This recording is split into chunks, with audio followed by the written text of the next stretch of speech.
Hello દોસ્તો, Mahesh computer technology YouTube ચેનલમાં આપનું સ્વાગત છે। આજે આપણે વાત કરીશું ધોરણ 9 પશુપાલન અને ડેરી વિજ્ઞાન પાઠ્યપુસ્તકનું પ્રકરણ 7 એટલે કે પશુ આહારના પોષક તત્વો, જેના સ્વાધ્યાય સોલ્વ કરવા જઈ રહ્યા છે।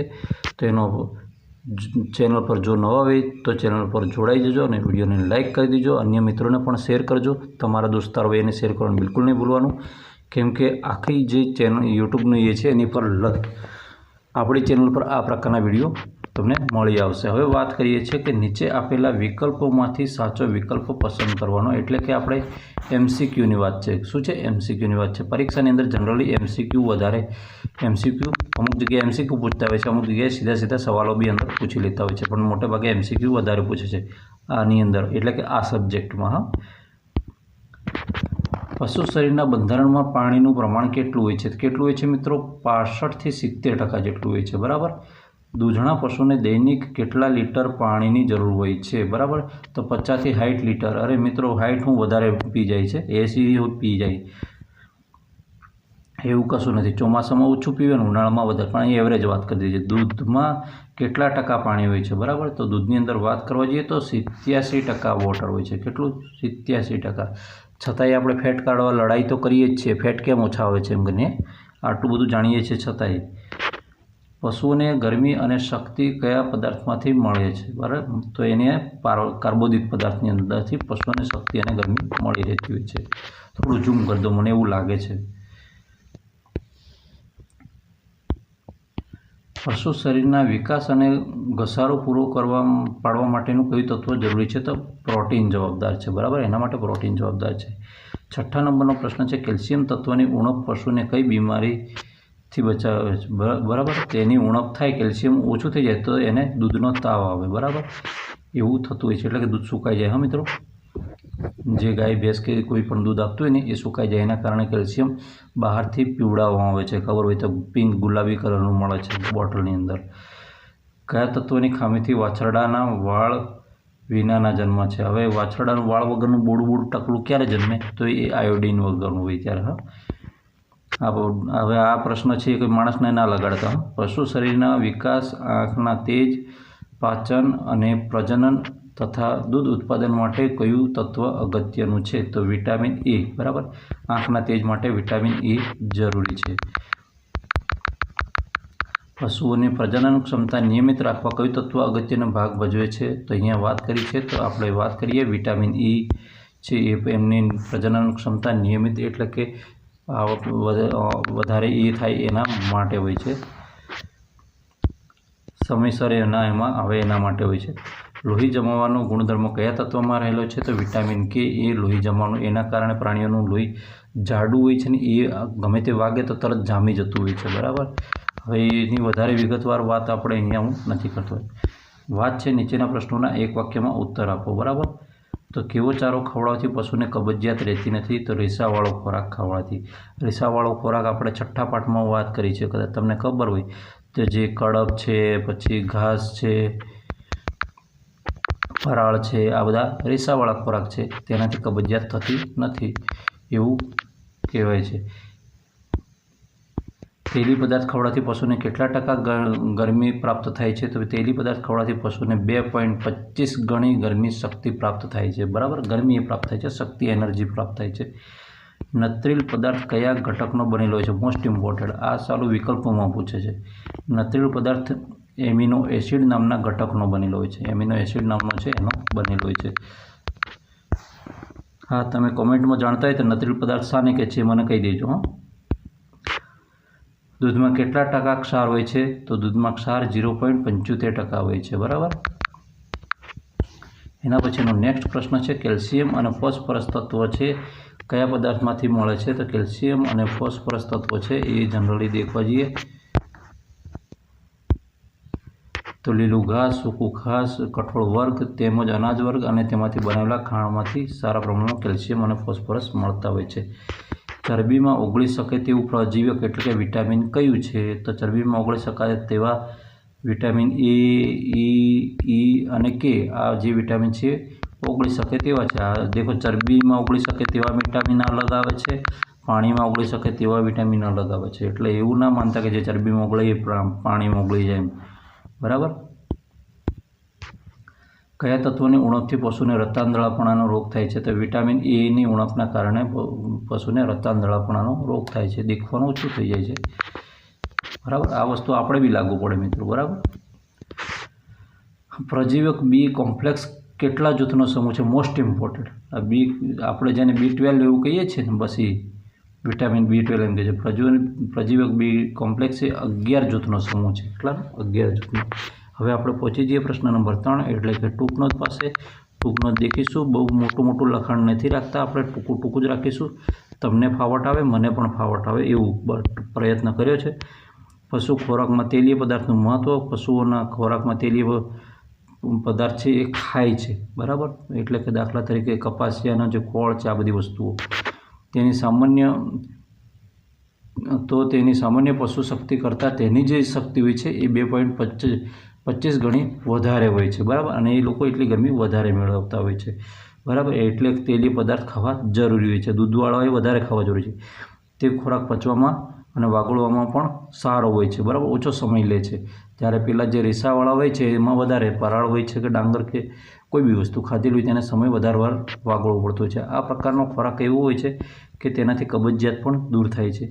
દૂધ આપતા પશુઓને માટે આ દૂધ છે ચરબીમાં પણ આ વધારો કરે છે. બરાબર. એટલે કે ખોળ ને આ બધી વસ્તુ ખવડાવવામાં આવે તો પશુઓની અંદર એની અંદર ફૂલ ફેટ હોય છે. એટલે આ પ્રકારનો તેલીય ખોરાક ખવડાવવાથી દૂધની અંદર ફેટનું પ્રમાણ પણ જળવાઈ રહે છે. શરીરમાં પાણીના કાર્યો. હવે આ અહીંયા લખવા જાઉં તો બહુ મોટું થઈ જાય એવું લાગ્યું, એટલે મેં સીધો અહીંયાથી ટેક્સ્ટથી આવી ગયો. બરાબર. તમે જોઈ શકો છો, અને તમને એવું લાગે તો તમે આનો સ્ક્રીનશોટ પાડી શકો છો. શરીરમાં પાણીના કાર્યો તો એ શું છે? ખોરાક પચાવવામાં અને પચેલા ખોરાકને દરેક અવયવમાં પહોંચાડવા માટે પાણી સૌથી વધુ ઉપયોગી છે. વાગોળતા પશુઓ માટે લાળ ઉત્પન્ન કરવા માટે પણ પાણી જરૂરી છે. અનેક એવી ગ્રંથિઓ છે કે જે પાણી વગર ચાલતી નથી, એટલે એના માટે પણ જરૂરી છે. પાચક રસો છે અને અંતઃસ્ત્રાવો માટે પણ પાણી જરૂરી છે. શરીરમાં ગરમીનું પ્રમાણ નિયમન કરવા માટે. બરાબર. આપણને ખબર છે કે મશીનની અંદર પણ પાણી વપરાય છે. એ પાણી ના વપરાય તો મશીન હીટ મારી જાય. બરાબર. ભલે જનરેટર જેવું હોય તો. શરીરની વધારાની ગરમીને ઉચ્છ્વાસ અને પરસેવો, દાણ, પેશાબ વગેરે દ્વારા કાઢી નાખે છે. બરાબર. વધારાની ગરમી એ ઉચ્છ્વાસમાં કાઢે છે, બાકીનો એ છે પરસેવા રૂપે અને છાણ સ્વરૂપે અને પેશાબ સ્વરૂપે કાઢી નાખે છે. પાણી શરીરના અન્ય પદાર્થો સાથે ભળીને ચિકાસયુક્ત પદાર્થ બનાવે છે, જે શરીરના સાંધાઓને ઘર્ષણથી બચાવે છે. બરાબર. એક પ્રકારના સાંધાઓની અંદર વર્ક કરે છે. અને દૂધ ઉત્પાદનમાં પણ પાણી ઘણું. હવે તમને કદાચ ખબર હોય તો 1-2 ટાઈમ જો દૂધ આપતું હોય ને તમે પાણી ના પીવડાવો તો ભેંસ કૂદી જાય કે ગાય કૂદી જાય. દૂધમાં 87% જેટલું પાણી રહેલું છે. બરાબર. એટલે કે ભેંસ આપણે કહીએ ને સુકાઈ જાય એમ એવું. દૂધ ઉત્પાદનથી શરીરમાં ઊભી થતી પાણીની ખાધ પૂરી પાડે છે. હવે વાત કરીશું નેક્સ્ટ આગળ પશુ શરીરમાં પ્રોટીનની અગત્યતા. પ્રોટીન કેટલું વેલિડ છે? બરાબર. તો અહીંયા વાત કરી દઈએ. પ્રોટીન જનરલી કોષ બનાવવા માટે જરૂરી છે અને શક્તિ માટે. બરાબર. યાદ રાખજો, શરીરના વિવિધ અવયવો છે જેમાં માંસ છે, ચામડી છે, ઊન છે, વાળ છે વગેરેના વિકાસ માટે પણ કામ કરે છે. બરાબર. અને પ્રોટીન પ્રાણીઓના ગર્ભની અંદરના શિશુના વિકાસ માટે પણ ખૂબ જ જરૂરી છે. બરાબર. એની માટે પણ ખૂબ જ જરૂરી છે. પ્રોટીન ઓછું હોય તો એ બાળકનો વિકાસ થતો નથી. એટલે જે એની માતા હોય છે એને બહારથી ખોરાક રૂપે આપતા રહેવું પડતું હોય છે અમુક સમય પછી. એવું નથી કે જ્યારથી તમને ખબર પડી જાય ત્યારથી આપવાનું ચાલુ કરી દે. પશુઓને પૂરતો લીલોચારો કારણો આપવો જોઈએ. તો એમાં શું છે? તો પશુઓને પૂરતો લીલોચારો આપવાથી તેમાં રહેલું પાણીનું પ્રમાણ 50થી 80% જેટલું હોય છે ચારાની અંદર. યાદ રાખજો. ચારાની અંદર કેટલું હોય છે? 50થી 80% જેટલું, જે શરીરના વિકાસ માટે, તાપમાન માટે અને તંદુરસ્તી માટે પણ કામ કરે છે. પાણીના આપણે કાર્યો આગળ વાંચી નાખ્યા ને, બસ એ અહીંયા લખી દેશો તો બી ચાલી જશે સીધા. સખત કામ કરતી વખતે બળદને તેલ અને ગોળ આપવામાં આવે છે. તેલથી શું ફાયદો થાય છે અને ગોળથી શું ફાયદો થાય છે એની વાત કરીએ. બરાબર. આપણે ગોળની રસી એમ કહીએ છીએ ક્યારેક, એ વસ્તુ છે. સખત કામ કરતી વખતે બળદને તેલ અને ગોળ આપવામાં આવે છે, જેથી તેની શક્તિમાં વધારો થાય છે અને તે સારી રીતે કામ કરી શકે છે. તેલીય પદાર્થ વાગોળવા માટે સમય ઓછો બગાડે છે અને એ સમય ઓછો બગાડે એના કારણે એ વધુ કામ કરી શકે છે અને અને એના કારણે એનામાં શક્તિ પણ મળતી હોય છે, બરાબર. દૈનિક આહારમાં પ્રોટીન તત્વ જરૂરી છે. હવે આની વાત કરી છે આપણે, સીધા એને વાત કરી લઈએ. પ્રોટીનને નેત્રિલ પદાર્થ પણ કહે છે, યાદ રાખજો. આપણે મેં ક્યારનું પૂછ્યું હતું ને, હવે અહીંયા જવાબ મળી ગયો તમને, એટલે હવે મને કહી શકો છો, બરાબર, કોમેન્ટમાં. જેનાથી પ્રાણીનો શારીરિક વિકાસ થાય, જેમ કે દેખવા જઈએ તો માંસ, ચામડી, વાળ, શરીરના અવયવનો પણ પ્રોટીનના કારણે જ વિકાસ થાય છે, જેથી દૈનિક આહારમાં પ્રોટીન હોવું જરૂરી છે, બરાબર. વાગોળતા પશુઓમાં પ્રજીવક બીની સમૂહની ઉણપ જણાતી નથી. હવે આ બી છે એ ક્યાં ઉત્પન્ન થાય છે એની વાત કરી છે, બરાબર. તો વિટામિન બીની વાગોળતા પશુઓમાં પાચન ક્રિયા દરમિયાન જે બી જૂથના તમામ વિટામિન્સ છે, એટલે કે પ્રજીવકો છે, એ બનતા હોય છે, અંદર જનરેટ થવાનું ચાલુ થઈ જાય છે, અને જેથી ઉણપ જોવા મળતી નથી, બરાબર. છતાંય કોઈકને ઉણપ લાગે ને તો બહારથી આપવામાં આવે છે મિત્રો. જો ઉણપ વર્તાય તો દવા તરીકે બહારથી આપવામાં આવે છે, બરાબર. ડૉક્ટર આપતા હોય છે, તો ડૉક્ટરને ખબર પડી જાય. આપણે લક્ષણો દેખી લે પ્રાણીના, એટલે એને ખબર પડી જાય કે આને કયો પ્રોબ્લેમ છે. દૂધ ઉત્પાદક સહકારી મંડળીમાં જાગૃતિ લાવવા સહકારી શિક્ષણ જરૂરી છે, બરાબર. દૂધ એટલે કે આપણે શ્વેત ક્રાંતિ થઈ હતી ને, બસ એ રીતે હજુ પણ એ કરવા માટે શું છે, તો આ જે ડેરીવાળો વ્યવસાય છે ને એનું જ્ઞાન કરાવવું જરૂરી છે, બરાબર, જે દૂધને લગતું છે. દૂધ ઉત્પાદક સહકારી મંડળીમાં જાગૃતિ લાવવા માટે સહકારી શિક્ષણ જરૂરી છે. તેનાથી વ્યક્તિ પશુપાલનને લગતી તમામ અને વધુ દૂધ ઉત્પાદન આપતી તમામ રીતો તરફ જશે, એટલે કે એની તરફ કે કઈ રીતે દૂધ મળી શકે એની તરફ જશે.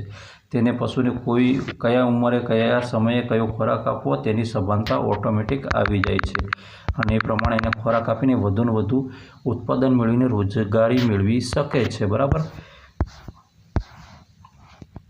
હવે નીચેના પ્રશ્નો છે જે વિસ્તૃત છે એની વાત કરી છે. વિસ્તૃત એની અંદર પશુ આહારમાં કાર્બોદિત પદાર્થોની ઉપયોગિતા જણાવો. તો કાર્બોદિત પદાર્થની અંદર વાત કરીએ તો શર્કરા, બરાબર.